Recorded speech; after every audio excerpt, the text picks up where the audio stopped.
اعلان نبوت کے بعد حضرت محمد صلی اللہ علیہ وسلم مکہ مکرمہ میں 13 سال تک مقیم رہے۔ اس دوران مکہ مکرمہ کے کفار نے نبی کریم صلی اللہ علیہ وسلم اور آپ کے جان نثار صحابہ کرام رضی اللہ تعالیٰ عنہ کو طرح طرح سے ستانے اور ناقابل برداشت تکلیفیں پہنچانے میں کوئی کسر نہیں چھوڑی۔ یہاں تک کہ ہجرت سے ذرا پہلے آپ صلی اللہ علیہ وسلم کو نعوذ باللہ شہید کرنے کا باقاعدہ منصوبہ بنایا گیا۔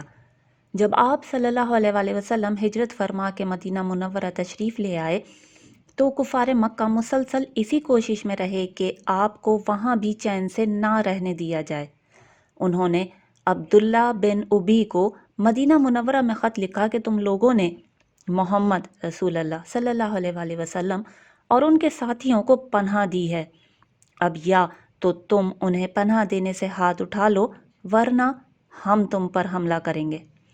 انصار میں سے اوس قبیلے کے سردار حضرت سعد بن معاذ رضی اللہ تعالیٰ عنہ ایک مرتبہ مکہ مکرمہ گئے تو عین طواف کے دوران ابو جہل نے ان سے کہا کہ تم نے ہمارے دشمنوں کو پناہ دے رکھی ہے، اگر تم مکے میں ہمارے ایک سردار کی پناہ میں نہ ہوتے تو زندہ واپس نہیں جا سکتے تھے۔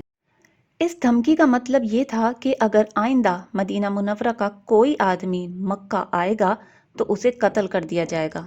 حضرت سعد بن معاذ رضی اللہ تعالیٰ عنہ نے اس کے جواب میں ابو جہل سے کہہ دیا کہ اگر تم ہمارے آدمیوں کو مکہ آنے سے روکو گے تو ہم تمہارے لیے اس سے بھی بڑی رکاوٹ کھڑی کر دیں گے۔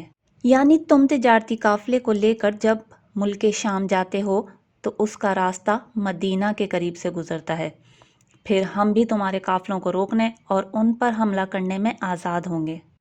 ان حالات میں کفار مکہ کا ایک سردار ابو سفیان ایک بڑا تجارتی قافلہ لے کر ملک شام گیا۔ اس قافلے میں مکہ مکرمہ کے تقریباً ہر فرد نے سونا چاندی جمع کر کے تجارت میں شرکت کی۔ یہ قافلہ 1000 اونٹوں پر مشتمل تھا اور کئی ہزار دینار کا سامان ساتھ لا رہا تھا۔ اس قافلے کی حفاظت کے لیے کئی مسلح افراد بھی متعین تھے۔ جب نبی کریم صلی اللہ علیہ وسلم کو اس قافلے کی ملک شام سے واپسی کا پتہ چلا تو حضرت سعد بن معاذ رضی اللہ تعالیٰ عنہ کے چیلنج کے مطابق آپ صلی اللہ علیہ وسلم نے اس قافلے پر حملے کی غرض سے اسلامی لشکر ترتیب دیا تاکہ کفار مکہ کو سبق سکھایا جا سکے۔ اس اسلامی لشکر میں صحابہ کرام رضی اللہ تعالیٰ عنہ کی تعداد 313 تھی۔ ان کے پاس کل 70 اونٹ تھے، 2 گھوڑے اور 60 زرہیں تھیں۔ اس مختصر سامان کے ساتھ آپ صلی اللہ علیہ وسلم مدینہ منورہ سے نکلے۔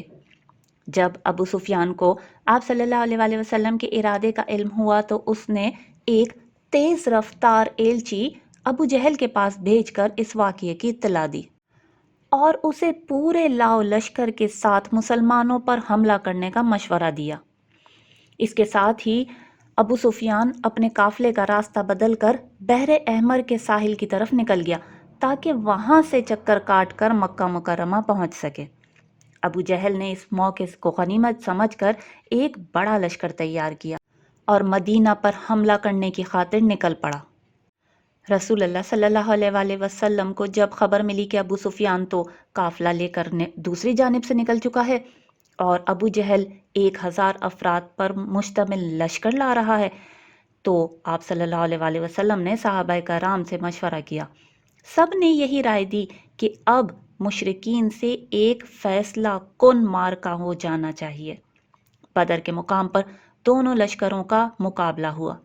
مسلمانوں کی تعداد اور ساز و سامان دشمنوں کے مقابلے میں بہت کم تھا، لیکن اللہ تعالیٰ کے فضل و کرم اور فرشتوں کی مدد سے مسلمانوں کو شاندار فتح حاصل ہوئی۔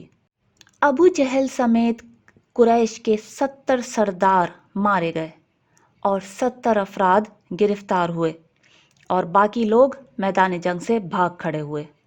سورۃ الانفال میں غزوہ بدر کے دن کو یوم الفرقان بھی فرمایا گیا ہے۔ فرقان کا معنی ہے حق اور باطل کے درمیان فیصلہ۔ اس جنگ میں کفار مکہ کو شکست ہوئی اور اسلام کو فتح حاصل ہوئی۔ یہ معرکہ ہجرت کے 2 سال بعد 17 رمضان المبارک کو پیش آیا۔